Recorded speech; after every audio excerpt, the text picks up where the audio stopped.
Hello, and welcome to the Aguilar Conversations, a global perspective. I'm Tony Aguilar. On May 8th, 2025, Robert Francis Provost became the first American born pontiff. Adopting the name of Leo XIV, he assumed the leadership of the world's 1.4 billion Catholics. Facing new and old challenges, can his leadership lead the Catholic Church into a new era? That issue is next.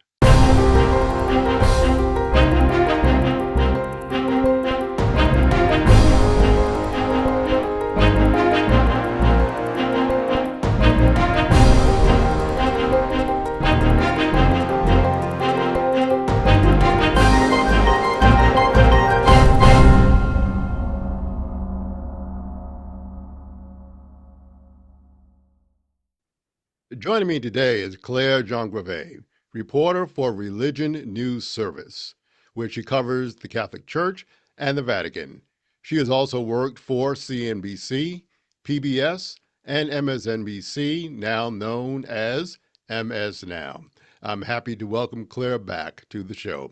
Claire, thanks for joining me today. Thank you so much for having me. You were recently traveling with the Pope to Spain, where it was greatly received. But he spoke a lot about immigration, and I know the articles that you wrote about it in many respects covered the issue of immigration. And one of the things he talked about was appealing to the consciousness of Europe. And one of the statements he had made in terms of upholding human dignity, because he was in the port of Arguinegyin, which was known as the port of shame because in 2020 of how migrants have been treated when they arrived there. Say more about what he was trying to accomplish there and what did he actually accomplish?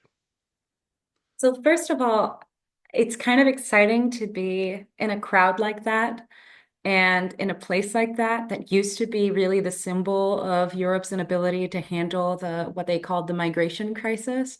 And to watch this Pope really spend the time talking and meeting with all these migrants from different parts of West Africa, especially, engage with that crowd. I mean, just from a human level, the Pope was really present at that moment. And I think that, there's some things that you can write on paper, and then there's some things that you just have to live. And that's one of them. That event was a very important event for this papacy. And then if you look at see the words that he used, they were harsh. I mean, when this Pope starts quoting the Bible, one after the other, and he says, repent, or you will have to face the wrath of God and judgment. Human traffickers who promote this kind of exploitation, repent now, or you will not have the opportunity to do that. That is very powerful language coming from the Pope. And he's also talking about things that are a little bit more complicated than that, about integration, for example. He's drawing from his predecessor when he says this, but he says, listen, we're all good and well in, trying to say that we should open our doors to migrants. But then if our communities, if our churches, if our dioceses remain closed to them, if our homes remain closed to them, how are they going to thrive? How are they not going to feel isolated and abandoned and become once again prey to those mafias and people who would exploit them? The Pope really demonstrated a keen understanding of the reality of the issue. He talked about having to create better possibilities for migrants back at home, but he really honed in, showing that this pontificate, just like the last one, is not going to let the question of migrants go. He had said during his trip there, and I quote, integration is a reciprocal journey, unquote. Now, the question, how did he interpret that? Because there are some who would react to that and say that when migrants arrive in their country, they have to adapt to the culture of the nation. American President Teddy Roosevelt in 1915 talked about the idea of the hyphen American, and he rejected that. How does Pope Leo interpret that? I mean, what does he mean by that? Well, he really did explain it quite well in his speech, but essentially the Pope says that integrating does not mean trying to annihilate the religion, the identity, the culture, and the reality of the migrants who make that perilous crossing to come and seek a better home elsewhere. And he also says that people, including Catholics, should allow themselves to be transformed. And he was talking specifically about a reality on the ground. If you read between the lines, that phrase was talking about the fact that a lot of these migrants have different religions from maybe the people who inhabit the country. A lot of them, Latin Americans are considered preferred immigrants in Spain because they share the same Christian Catholic roots. But there are a lot of migrants coming from Africa who instead are Muslim. And there's some resistance to that. And there's different kind of behaviors in Spain, as in many other countries, concerning what religion migrants ascribe to. And the Pope is saying to look beyond that. And he also says something that might be a little bit controversial, but he says, listen, while churches and people of faith are, acting with hospitality and welcoming the migrant, do point them towards Christ, show them through your gestures and who you are, what you believe in and what your faith is. But don't do that with any sort of derogatory attitude or preconception or disrespect towards their religious identity. He does make that clear as well. Prior to his visit there, I know he went to the Basilica of the Sagrada Familia, and it was there, and that's a very important church because that was built by Tony Gaudí, who was considered to be God's architect. And it's, because of what they did, it is the tallest church in the world. But what he had said there, I mean, his words were, and I want to make sure I quote them, we cannot believe in Jesus and promote war. We cannot believe in Jesus and kill the innocent. We cannot believe in Jesus and abandon those who suffer, those who weep, those who flee from misery, unquote. Now, a lot of that, if I put that in the American context, the question is promote war. And so we get into the issue of just war theology and the like. So, what is the Pope trying to do there? Because there is a just war theology, and one could argue whether or not the Iran war actually covered that or was a just war. But what was he trying to do there with those statements? Well, he's trying to do two things. The first thing is what we discussed earlier, which is the Pope is trying to present a very holistic, I mean, complete view of what it means to be pro-life. You can't pick and choose what it means to be pro-life. He's articulating and bringing forward what Pope Francis had already said. He said, if you're pro-life, you care about life. If we're talking about war, you care about life if you're talking about people fleeing their country, and you care about life in the womb, or the elderly, or people who have disabilities. So he's trying to create this full circle, which makes it really hard for the Pope to be dragged into one political party or the other, because most political parties would subscribe to one of these ideals, but not the other. And the Pope says, I am for all of these. This is what the Catholic Church stands for. He's also doing another thing when we talk about peace and war. This is a Pope who the first thing he did when he came out of the loggia, that is a balcony from St. Peter's Basilica, where we were all watching him from the square as he emerged. And he said, peace be to you all. This Pope Leo the 14th is a Pope of peace, and we're going to see him engage in that, which would be a seemingly uncontroversial topic, again and again and again and again. And when he says that just war theory might have to be reconsidered because the type of weapons that we have today are so destructive that when just war theory was being elaborated back in the Middle Ages, and even before that, they couldn't even fathom the amount of destruction and desolation that modern warfare could bring. The Pope is saying that it's time to try and build peace through diplomacy, careful and patient dialogue, and really just avoiding the logic of I am stronger than you, I am better than you, and really taking on a different tack. And it's going to be interesting to see in a world marked by war, what this papacy is going to be faced with. Would his shift in just war theology, or however you want to call that, would it suggest that the first component of that, which is a justification of war, that would not necessarily change because it has to be for defensive purposes. It has to be where the innocent are protected. So that part wouldn't change. Perhaps the second clause would change, and perhaps the third clause would change. But the first clause wouldn't change, would it? Well, I mean, the Pope is an Augustinian. That Hmm. means that he follows the teachings of Saint Augustine. Right. Saint Augustine was one of the first, really, theologians to construct the idea of just war. And I don't want to get, and it's a doctrine, as you said, it's not really a theology, but I don't want to get too much in the weeds here. But one could also analyze historically the relation between just war and the Roman Empire and how political realities in the history of the church and the world have adopted just war theory to promote certain kind of conflicts and worldviews. And I think Leo really does believe that it's time to overcome that.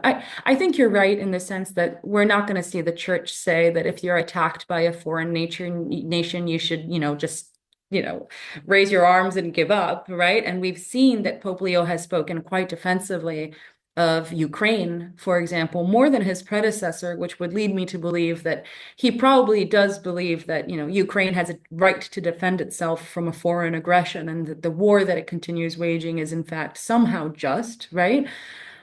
But no, we know that he doesn't believe the war in Iran is just. He said that quite explicitly to me as he greeted me on the plane, and I asked him if he agreed with J.D. Vance's interpretation of the phrase of just war with Iran. And he said, I think the requisites aren't there. And he said, I think that the kind of war that we can wage today needs us to reevaluate what a just war is and whether it even exists. And I want to get it back into that in a few minutes. Uh, but the Pope is very engaged in the issue of immigration. And one of the things that's happening in Europe is the uh, EU Pact on Migration and Asylum. Where does the Pope stand on that? And what does he want to see happen as a result of that? Because there are a lot of organizations that deal with immigration who, quite frankly, opposed to that. And so, how does the Pope feel about that? So the Pope ran off on the King's jet after our flight broke before we could I ask him all heard, I these heard. questions. You came back on the Falcons. So I wish I could tell you because these were some of the questions that we were debating asking him as we returned on our flight back to Rome. Um, when it comes to the EU pact, I think there are some criticisms, including from Catholic organizations. And I've spoken, in fact, to the head of Caritas Spain for migrants, who was very concerned about what that would mean. Some suggest that might lead to mass deportation models that some critics have even likened to what Donald Trump has been doing in the United States with ICE. We still have to see what this model looks like. One thing I will say is that Pope Leo, like many other popes, is very articulate and careful when he talks about migration in terms of regulation of migration. I mean, he's very much about when you have a human being in front of you, you need to help them, promote them, integrate them, support them, right? But when he's talking about what nations and states ought to do, he tends to be a little bit more hands off. And what he has been calling for is for more cooperation, not putting the burden on only some states to have to deal with the majority of the hardship and financial difficulty of housing many migrants and including them within society. And he's also been very careful to say that there needs to be some sort of attention in making sure that the countries of origin for migrants have the kind of safeguards and protections. So we don't have a direct response, but judging from what he's said so far, he would have a lot of criticism for it, but might also be open to at least some sort of agreement and regulation and coming together and would like to see possibly more. One of the things that the Pope does not get credit for, because one of the criticisms, and I would guess that comes from right wing parties, is that he's always talking about how countries need to be open to migrants, but he's never talking about the responsibility of a migrant's home country. But the Pope has said, and quote, to promote the right to remain in one's own land, working to ensure that no one has to leave their home due to a lack of peace, security, or decent living conditions. So the Pope has tried to also include the idea that there should not really be a reason for people to have to leave their home if home countries would take care of their own citizens. So he's been on the record for that as well. Absolutely. And don't forget, he went on a 10-day trip to Africa where he went to several countries, some of them ruled by authoritarian states, most of them marked by tremendous exploitation by European and Western countries that left the country ravaged both economically and environmentally, forcing its people to seek a better life elsewhere. So this Pope, like his predecessors, is not afraid to go to the countries of origin and saying, listen, you've got to fight to make your home better, but you can't do it if you've got greater forces, including locally corrupt governments and foreign economic powers that are trying to prey on you. And so the church is saying, I stand with you here in your country where you are, and also when you're forced to run away and die at sea. And tired and restless, arrive to a new shore and find a new home in life. I want to speak on the public spat that everyone knows about between the Pope and President Trump, and also to a lesser degree with Vice President J.D. Vance. Um, where does that stand right now, as far as you know? Because there's a lot of talk about it, there's a lot of controversy about it. Now, J.D. Vance, people will probably take J.D. Vance more seriously because, quite frankly, President Trump will be out of office in a couple of years, and J.D. Vance could be the next president of the United States. And the reality is J.D. Vance was really engaged more in theology, according to his way of thinking, than Trump has. Trump has just taken him on because he doesn't like anyone that's against him. But J.D. Vance has taken him on in terms of just war theology. Quite frankly, and I have to say, J.D. Vance is wrong in terms of the first component of just war theology, according to Augustine. But he's also taken him on in terms of who you're supposed to love. Ordo Morris. Exactly. And so for me, I've always, I know some people look at Timothy and they look at, if you don't take care of your family, you don't have the faith. But I look at Matthew, which says, love the God with all your heart and soul and your neighbor as yourself. So if I need clarification, I do, those of us who are in the church, we look at the red words. We don't really worry. We don't really worry about what comes after. If Jesus said it, then that's it. But how do you see that spout and that controversy playing out? I'll tell you how it's playing out. Do you know where the Pope is going to be on the 4th of July of the 250th anniversary of the United States? Well, it won't be in the United States. I know that. He won't be there. He will be in a small Mediterranean island of Lampedusa Mhm. that is known for harboring hundreds and hundreds of migrants as they make the perilous journey from through the Mediterranean Sea towards Europe.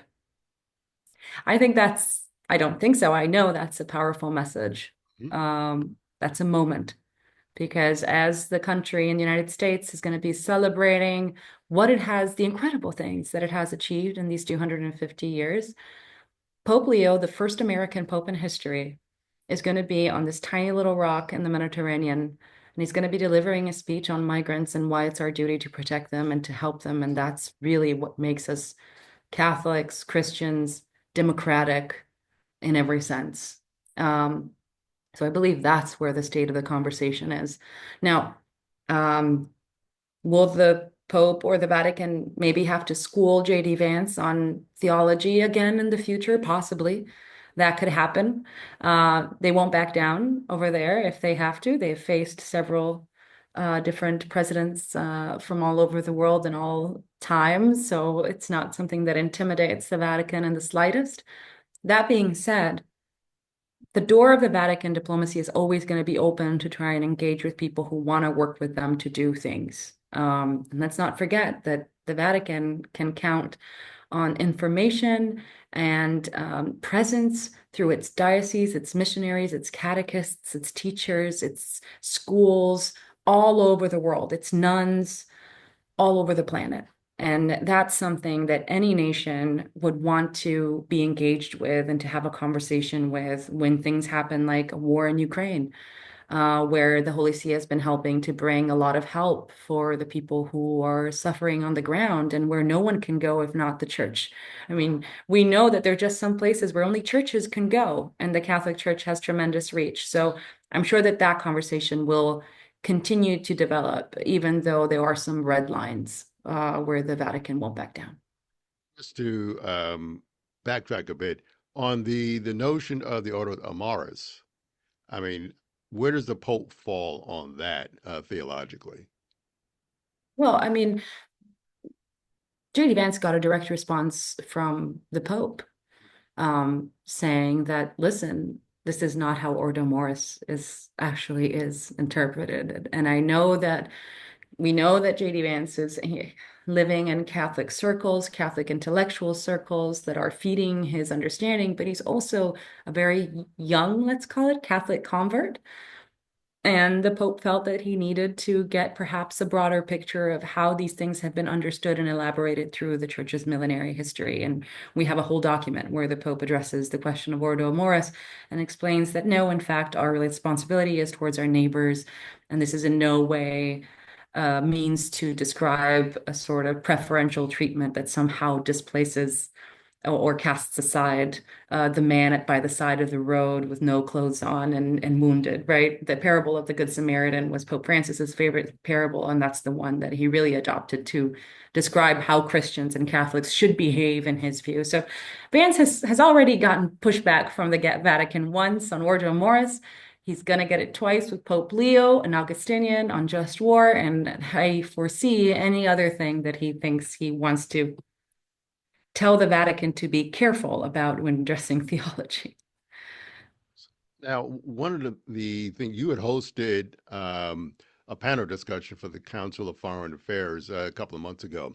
And one of the questions that came up in terms of foreign affairs was the difference between Pope Francis versus Pope Leo.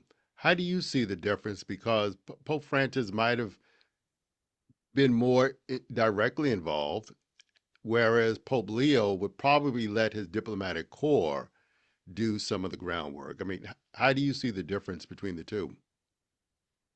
I think we're still figuring out the differences because this papacy is so young still. But one thing I can tell you for sure is that there's a difference in style.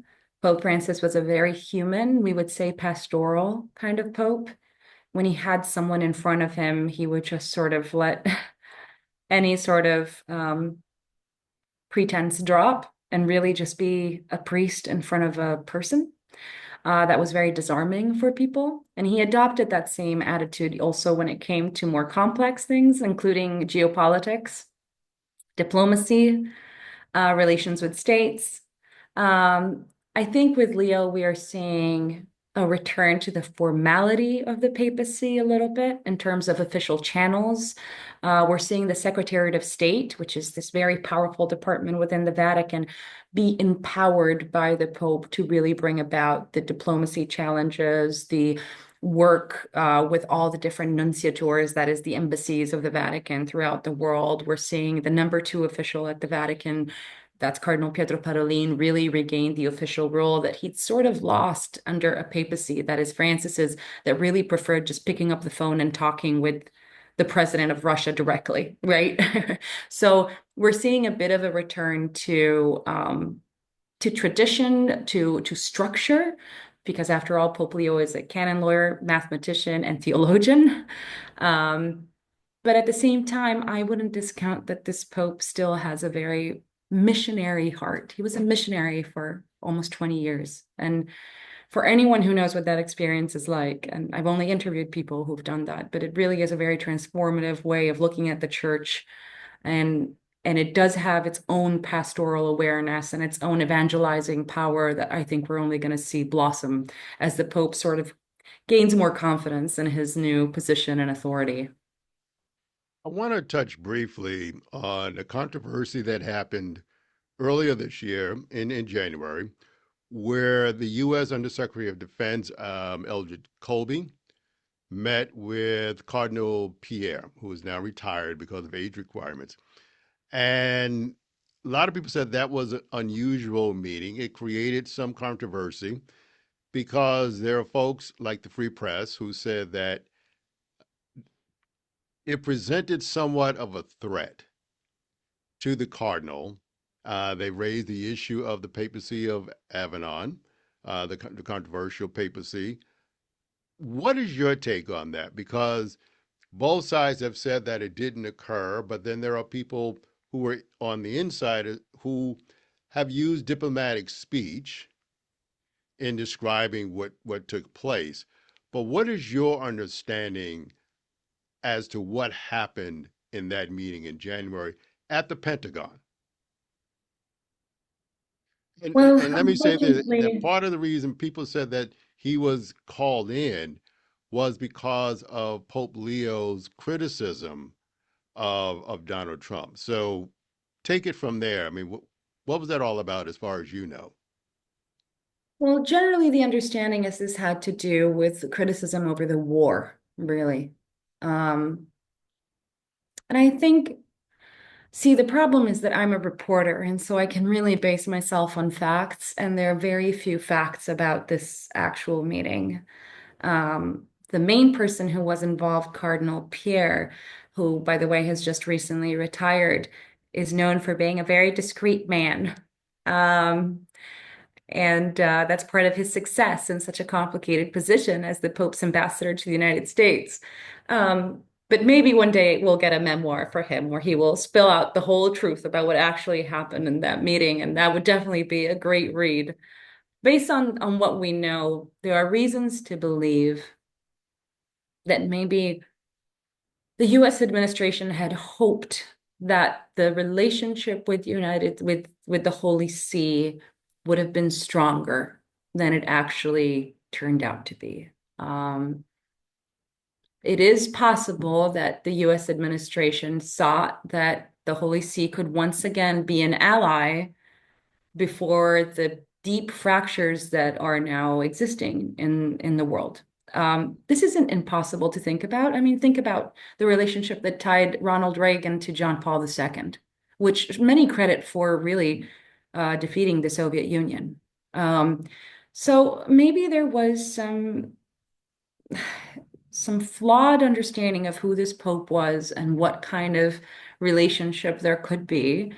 And maybe it fell on the shoulders of Cardinal Pierre to explain where the church stands on several issues.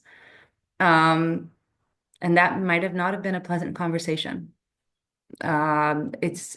I don't say that's impossible. Unfortunately, we don't have a lot of information regarding that. Um, I mean, really official information. If you read the communiques from both the State Department and from the Pentagon and from the Holy See, they're as vague as they can be, and they talk about, exaggerations, but sometimes history pages are really made with these encounters that you only really learn about decades later. So I'll hold my judgment, but this is a initial feeling that I have of what might have happened in that room. I mean, I always look at it from the perspective that I wouldn't put it above this administration to do what the Free Press has reported. But as you said, there are no real facts that people can agree on to make an historical assessment of what actually occurred. The Pope has to deal with new issues, but he also has to deal with old issues and the issue of sexuality and clergy abuse. And the Pope himself has been subject to some of that because of how he handled some sexual abuse. How has he handled that? And do you think he's handled that well? So if we're talking about the accusations of mishandling of sexual abuse back in Chiclayo, Peru, Mhm. um, I looked into it at the time of his election. I spoke to several of the people involved and tried to get an education. It seems like there might have been some misguidance on the part of the Pope, but he did in the end respect those that were the official guidelines of the church. But the truth is that when I'm confronted with how these bishops handle cases of sexual abuse. It's always hard to figure out, is it enough to really follow the guidelines? Um, how were you close to victims? How were you a pastor to them? How did you help heal your community after something like that sort of broke the trust between the hierarchy and the people in the pews? Is really a much more telling story. And if you want me to be honest, I think that the verdict on how Pope Leo addresses the question of abuse has still to be decided. I haven't seen him yet speak forcibly on the issue. I haven't seen him yet really engage with abuse victims or think about how to make serious amends or reparations of some sorts on the part of the church.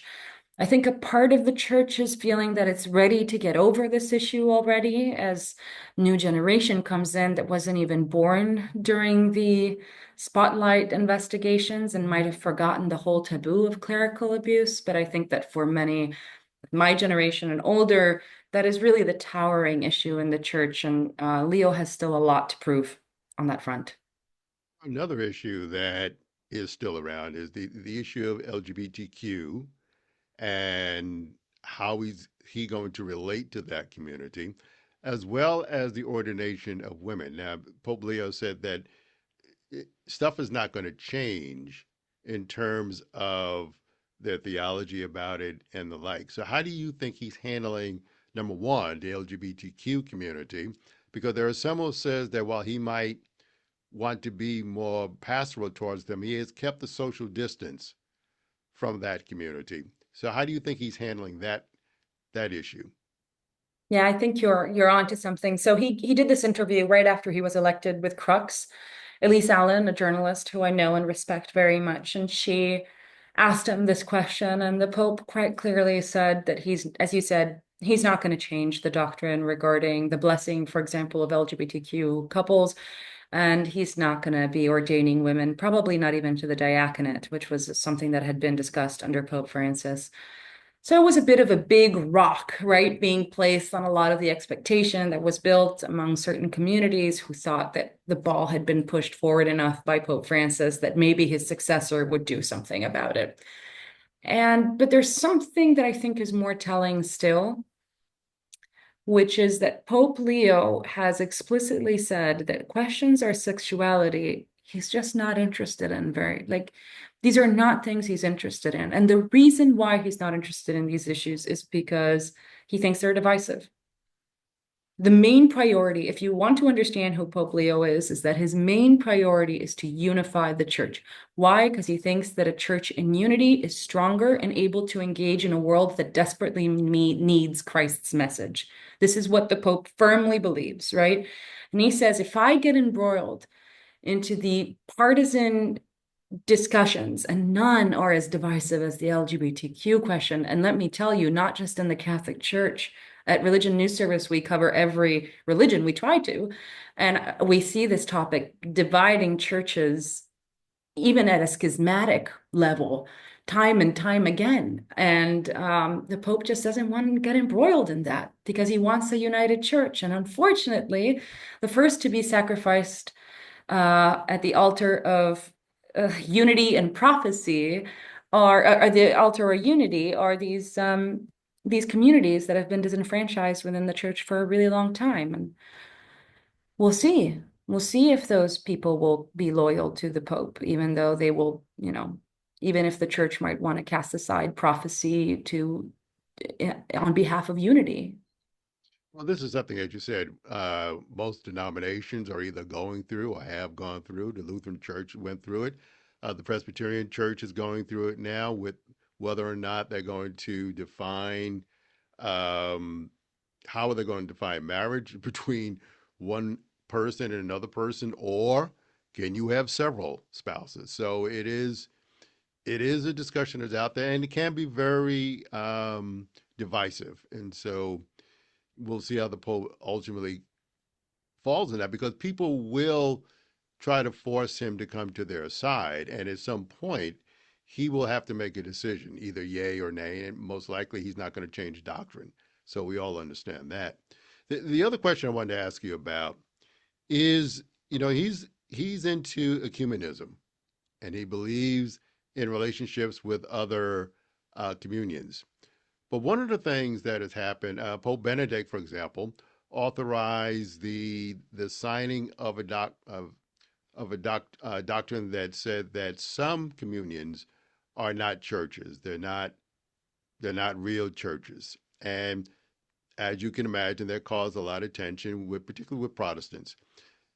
Does the Pope believe that, or is he open to perhaps kind of rethinking that at this stage? I think that's a very good question. Unfortunately, we have yet to see the Pope really engage on this. Mhm. We've seen that Leo has been very eager to have interdenominational gatherings and meetings.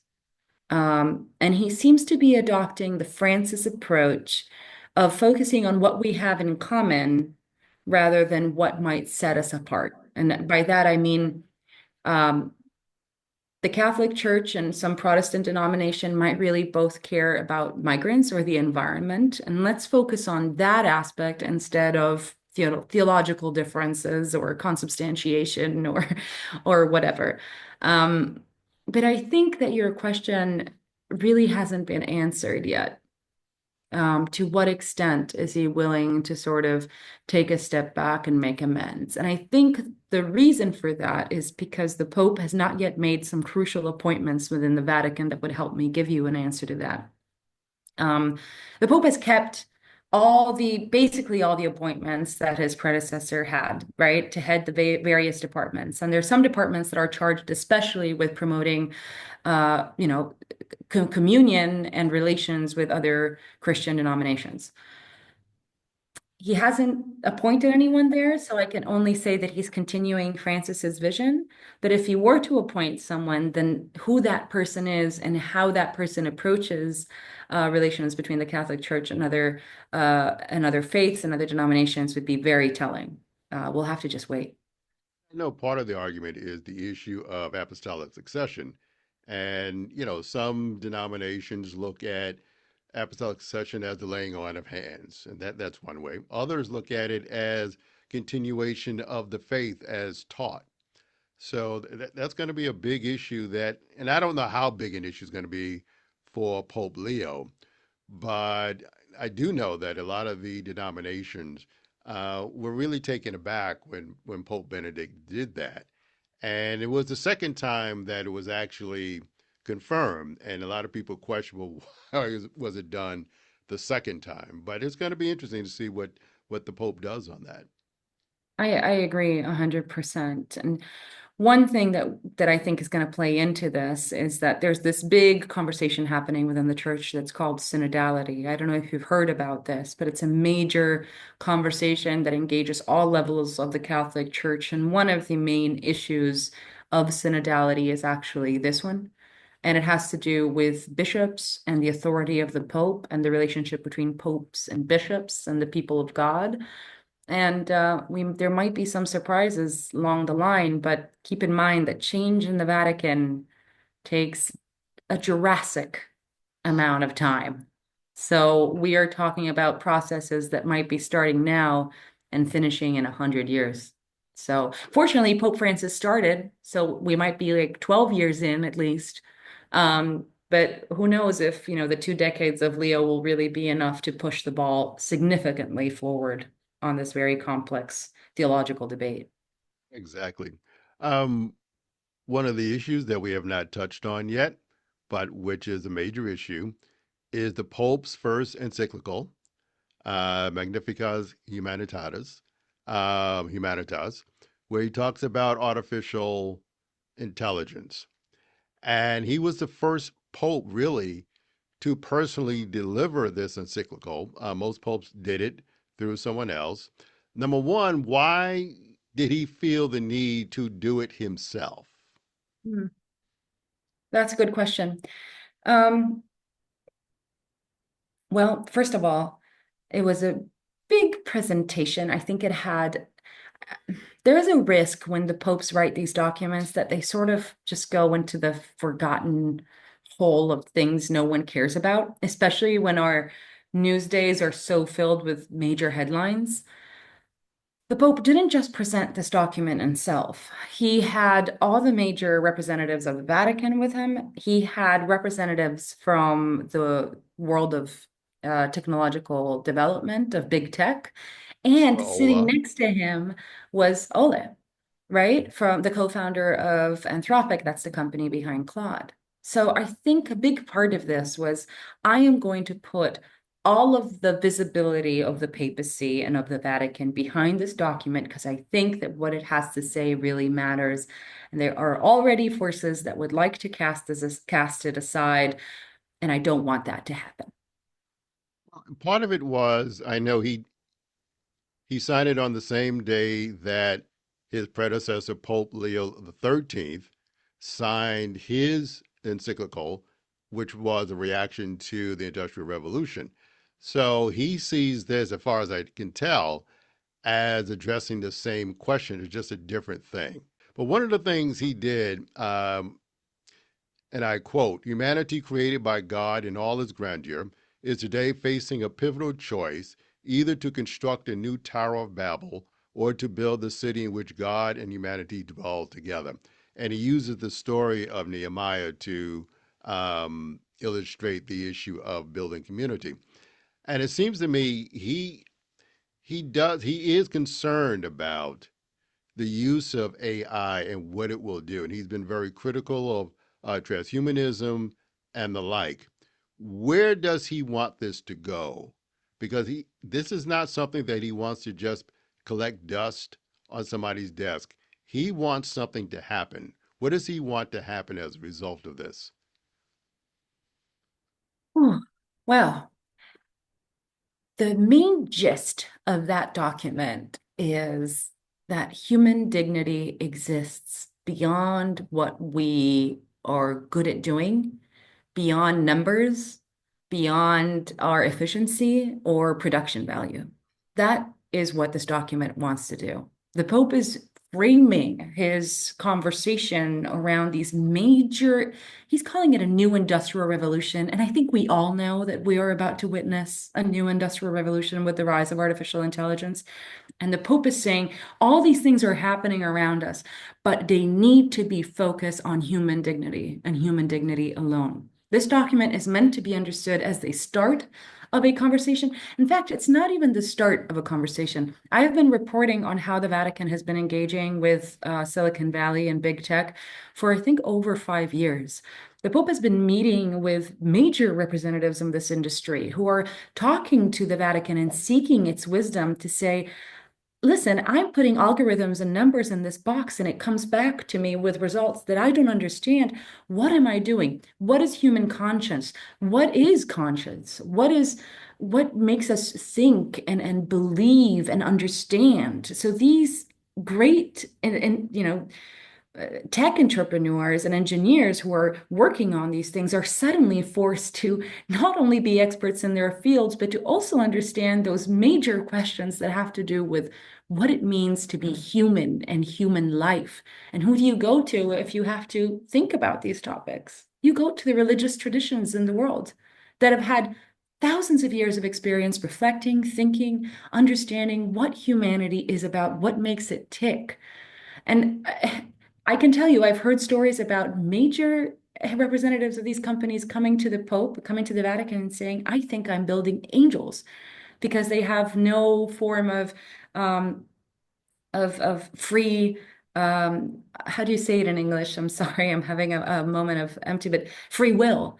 Um, they have no free will, but they have these enormous capability and potential. So what kind of intelligence am I relating myself to, and what can the church give me to better understand it and frame it? And the Pope said, here it is. This is at least the beginning of our tradition understanding of what makes human dignity, why we are worthy just by virtue of existing. And he's offering this to the world. And hopefully, he believes it's going to be the start of a very long conversation with this industry as it evolves and transforms our entire reality. And, to be more practical, I think he wants to warn us that these eight billionaires who make the major decisions on AI cannot have the final say over 8 billion people in the world, that they need to be held accountable, and that they do not have the moral guidelines to do what's best for the common good. How much of this encyclical was a response to Peter Thiel, for example? Peter Oh boy. Thiel, as you know, was in and around Italy, and he was going to have a lecture on the Antichrist at the Pope's alma mater, but they said no. But and Father Paolo Bonatti, who has written a lot about Peter Thiel and how he feels about him, has called it heresy, although he was using the term heresy in its original sense, not as we see it today.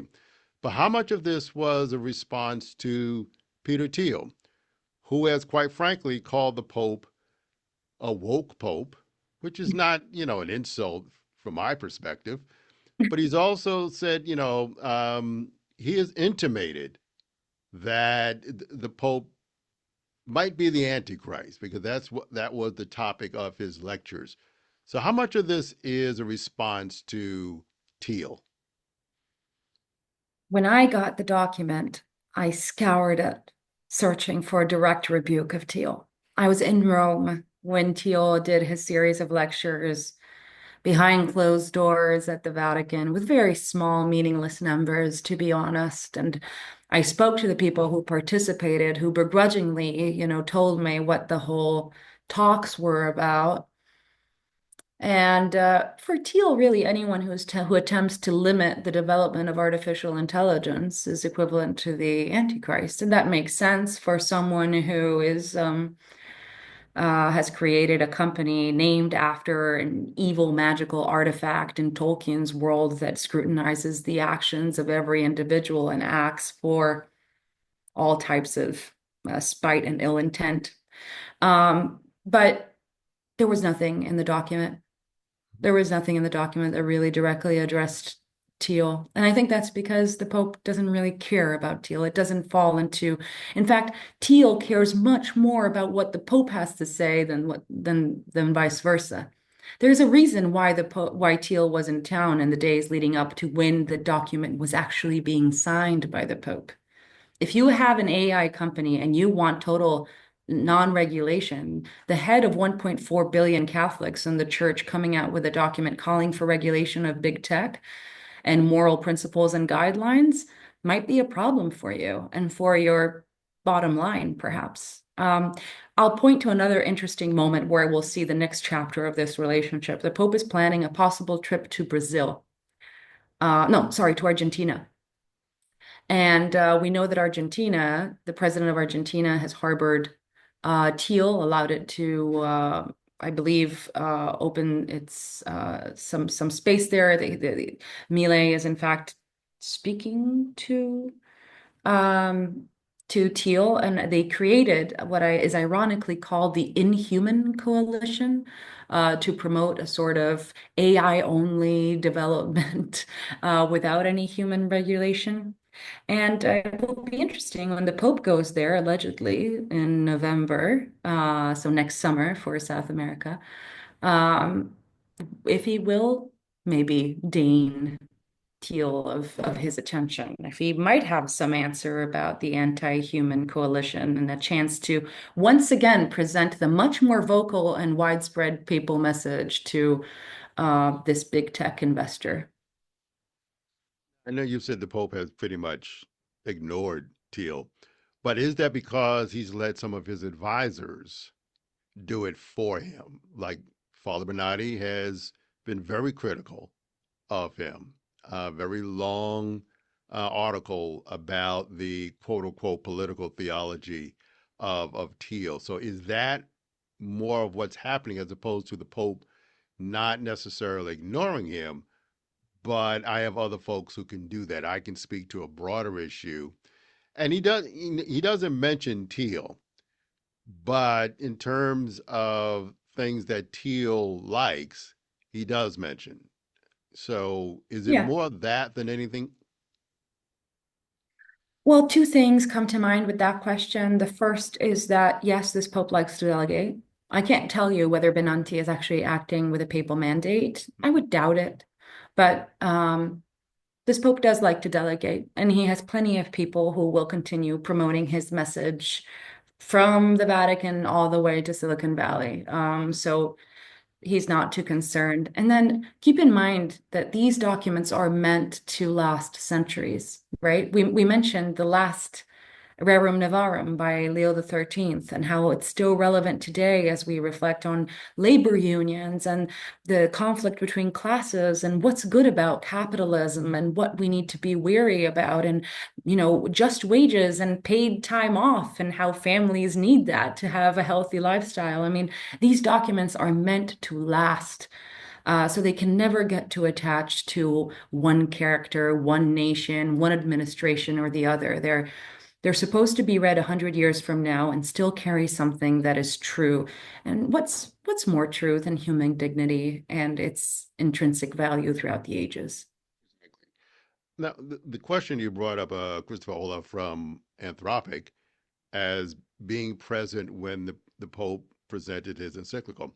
The question I want to ask is why him? I mean, he's an atheist, but I'm always skeptical of Silicon Valley people who come around and say, you need to stop us. It sounds like stop us before we kill again. And it's the same thing that they were doing with Biden and the like. So why is he necessary to be there, given the fact that he's still with Anthropic? So they're not going to stop what they're doing. But he said we need to be careful. So, but I'm always skeptical of that. I mean, so what's in the Pope's mind, as far as you know, to have someone like him there?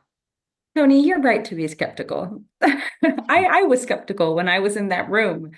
Um, Yeah, it is problematic to be because Claude AI sells itself as the ethical AI, right?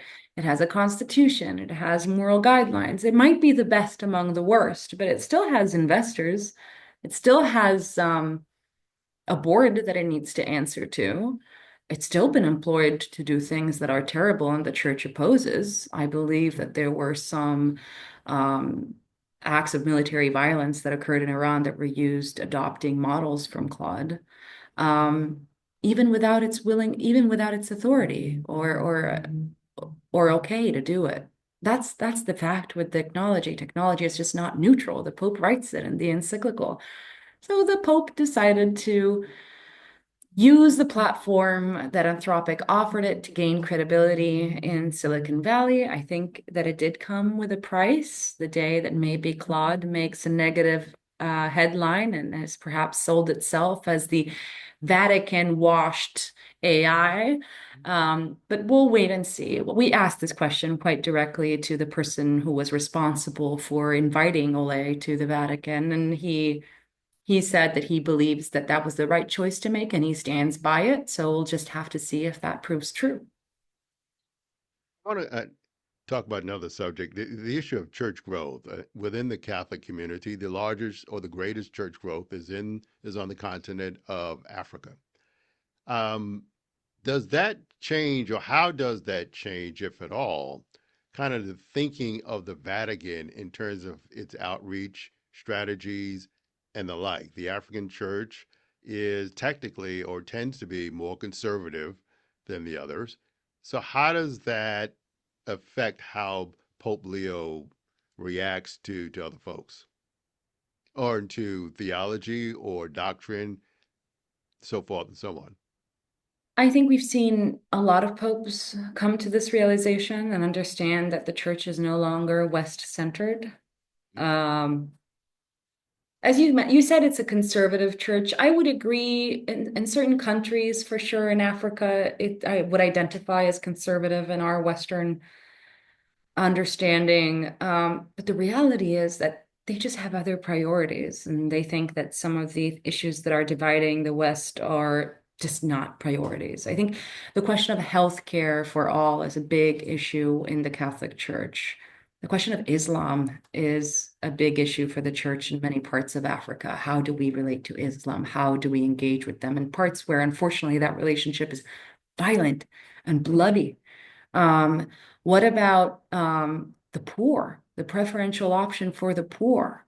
That's a big question for many parts of Africa that are adamantly Christian, Catholic believers. They're not so concerned about, gay blessings or women deacons.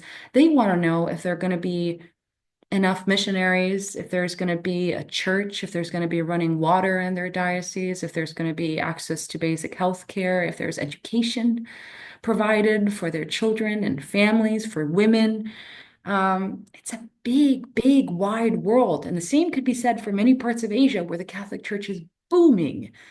And any pope needs to address that. And I think this pope is particularly equipped to do that because he is so willing to unwrangle himself from the political debates that sort of clog the papacy down. And it is a price to pay, but it is a global church. That's technically what Catholic means. And I think we're going to see Leo really lean into that global dynamic, global concerns for the church, what has to do with peace, human dignity, and preferential option for the poor. The moment that we have left, you know what's going on in the United States in terms of journalists, how hard it has become to cover the particular administration. You are a journalist. How hard is it to cover the Pope? He is the head of a sovereign state. How hard has it been, or is it not hard? There are two answers to that. It's very hard. It's a closed world. It's a world that requires a lot of back knowledge, sort of context knowledge that you can either know because you grew up in that context, or you need to really just study hard and understand. It's a world of relationships. It's in many ways my mentor, John Allen, who taught me everything I know about this job, um, told me that I should cover it the same way I cover the White House. So it is a closed world, and you need to have a lot of lunches, breakfasts, and dinners with the main players, and you need to establish that relationship of trust. These guys are clerics, and they hold a whole series of beliefs that you need to respect and understand in order to engage with them. I would say it is a difficult world to report on just as much as it would be to report on Capitol Hill in a way that is reliable and truth-seeking. That being said, I think I was faced with an additional challenge, as many as my colleagues, in being a woman covering this beat. And I don't want to pick up my tiny violins. I have thrived in many ways, but it's when it's based on relationships and getting a bishop to go out and grab some wine or dinner with you to talk about things is a little bit more difficult if you're a 25-year-old just coming into the beat and you're unmarried. So it has its sort of unique obstacles, or doing interviews, which will only be granted in a room that has an open door and two other priests, overseeing the situation. That can be a difficult dynamic to navigate sometimes. Uh, you seem to have done it pretty well thus far. So you are traveling with the Pope, and you do seem to get a lot of scoops. So that's a good thing. So you've managed to navigate this world pretty well. Thank you. That's kind of you. My guest today has been Claire Giangravé, reporter for Religion News Service. Claire, thank you for joining me today. Always a pleasure. And join us again next week as we deal with another issue of global importance here on the Aguilar Conversations, a global perspective.